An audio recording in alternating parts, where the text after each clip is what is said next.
నమస్తే, welcome to Andhraprabha. This is Tejaswi. Kakinada కేంద్రంగా సాగుతున్న రేషన్ బియ్యం అక్రమ రవాణాపై ప్రభుత్వం ఉక్కుపాదం మోపింది.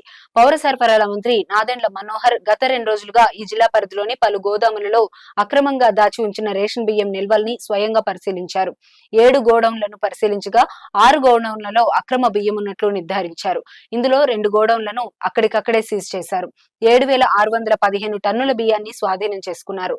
కాకినాడ పోర్టు కేంద్రంగా సాగుతున్న రేషన్ బియ్యం అక్రమ రవాణాపై సిఐడితో సమగ్ర దర్యాప్తు జరిపించనున్నట్లు మంత్రి మనోహర్ ఈ సందర్భంగా వెల్లడించారు. రాష్ట్రంతో పాటు ఇతర రాష్ట్రాల్లో పేదలకిస్తున్న బియ్యాన్ని కూడా అక్రమ విధానాల్లో ఇక్కడికి తెచ్చి కాకినాడ పోర్టు ద్వారా విదేశాలకు తరలిస్తున్నారంటూ ఆయన మండిపడ్డారు. ఈ మొత్తం వ్యవహారం మాజీ ఎమ్మెల్యే ద్వారంపూడి చంద్రశేఖర్ రెడ్డి కుటుంబ ఆధీనంలోనే జరుగుతోందన్నారు. ఈ వ్యాపారం అంతు చూసే వరకు వదిలేది లేదని హెచ్చరించారు. ఈ వ్యాపారంతో సంబంధం ఉన్న ప్రతి ఒక్కరిపైన కేసులు నమోదు చేస్తామన్నారు.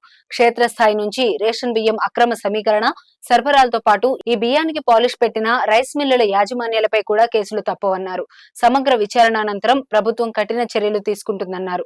జిల్లా పర్యటనలో ఉన్న మనోహర్ వరుసగా 2 రోజు కూడా కలెక్టర్ కార్యాలయంలో పౌర సరఫరాలపై విస్తృత స్థాయి సమీక్ష నిర్వహించారు.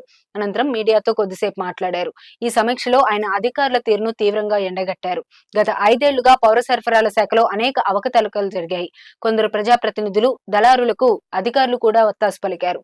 ధాన్యం కొనుగోలు నుండి చెల్లింపుల వరకు అనేక అక్రమాలు చోటు చేసుకున్నాయన్నారు. రైతులను తీవ్ర ఇబ్బందులకు గురిచేశారన్నారు. మిల్లర్లకు లాభం చేకూర్చారన్నారు.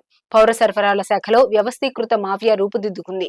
రాష్ట్ర వ్యాప్తంగా ద్వారంపూడి కుటుంబం కోసం మాత్రమే ఈ మాఫియా పనిచేసింది. రాష్ట్రంలో ప్రభుత్వం పేదలకిస్తున్న రేషన్ బియ్యంలో 90% పైగా పక్కదారి పట్టించారు. మండల స్టాక్ పాయింట్ల నుంచి బియ్యం నేరుగా రైస్ మిల్లులకు తరలిపోయింది.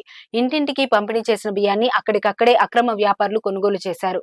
వీటన్నింటినీ సానబట్టి కాకినాడ రేవు ద్వారా ఆఫ్రికా దేశాలకు పంపి కొన్ని వందల కోట్లు ఆర్జించారు. ఈ క్రమంలో భాగస్థులైన ప్రతి ఒక్కరికి శిక్ష తప్పదు.